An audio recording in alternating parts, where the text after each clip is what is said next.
That's right, intrigue and a ton of questions surrounding, of course, Josh Allen. Let's bring in Stephen A. Smith now. And Stephen A., you spoke directly to Allen late yesterday. What did he tell you? Specifically, it was at about 2:20, 2:30 this morning. He called me to explain himself. He said that he came across as incredibly contrite and apologetic. He knew he had messed up and had messed up big time.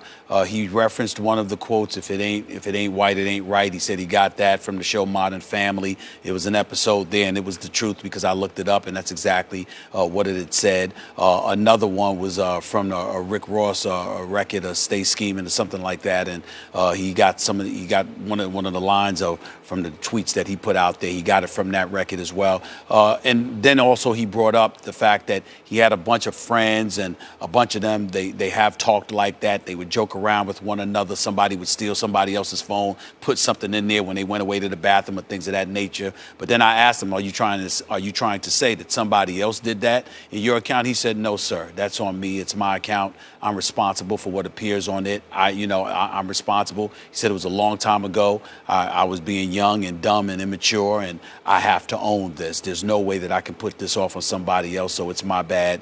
And he just said that he felt incredibly awful about it because he's coming into an NFL career where he knows he's going to walk into locker rooms, and there's going to be a bevy of individuals in that locker room of a darker hue who don't look like him, who don't share his same culture and what have you, and may take offense to what he said, assuming that he may be the kind of person that put out those kind of tweets in terms of what it entails. And he just wanted to ensure everybody that the people who know him best, that the people that have played on his team and have been inside locker rooms with him know the kind of character that he has and the kind of person that he is, and that it was just a young, dumb, immature mistake on a part of an individual that was young and dumb and immature at that time. And he just wanted to apologize for it, and he wanted to make sure that I knew something like that before I went on the air this morning. Stephen A., what do you think of the timing of these tweets being released here the day of the draft? Well, it's correct. It's incredibly suspicious. And when you hear all the stories that you've heard about the NFL, I mean, obviously the Louis Riddicks, the great Adam Schefters of the world, and others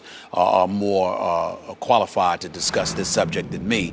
But I will tell you, as my years of covering journalism, you don't put anything past anybody in the world of professional sports. There's millions of dollars that are at stake. Franchises are held in the palm of an individual's hands, particularly from the quarterback position. And if you have an opportunity to facilitate somebody dropping in the draft because you think that improves your chances of getting at them, you can't put anything past that possibility. You also have folks that make enemies along the way when they're on the come up because they didn't take care of hanger-ons or individuals who may have felt that they did a lot for them to elevate them to this point and stature in their careers. It could be anybody, as Adam Schefter pointed out on First Take earlier this morning. It could be anybody. We just don't know. But the reality is that you can't rule anything out. And in the end, what it comes down to is that even though he was young, 15, 16 years of age at the time, Josh Allen should not have found himself in that situation.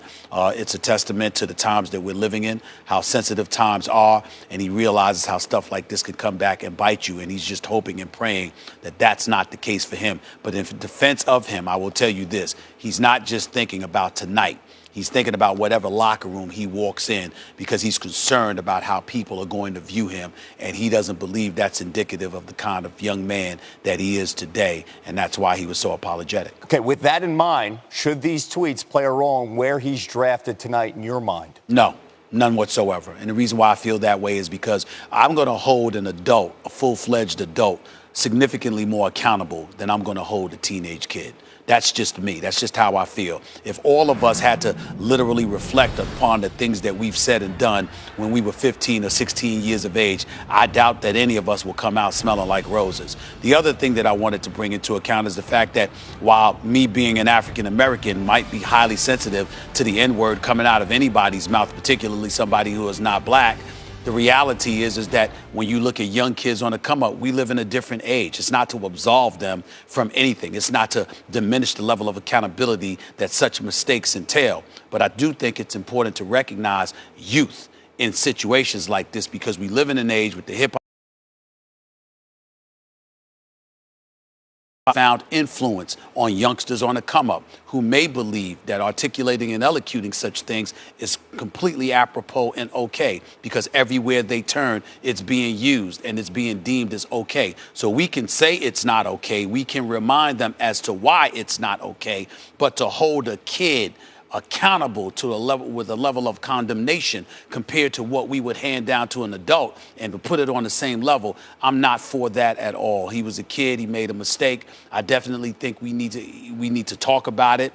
And obviously, you bring it to everybody's attention so you know not to do it again. It's a dissuasive mechanism per se. But in the end, all the work that this kid has put in to put himself in a position to become the #1 overall pick potentially in an NFL draft or a top pick in an NFL draft, for all of that to go out the window because he was hanging around with buddies and being on Twitter and spewing stuff off of a rap album or from a show like Modern Family, to have that held against him 5 years later, as he's about to be an NFL top pick, I think that would be incredibly unfair in all of our eyes, and I certainly don't endorse that at all. It's been a crazy morning, Stephen A. We do appreciate you joining us and shedding some light on this topic. Thanks.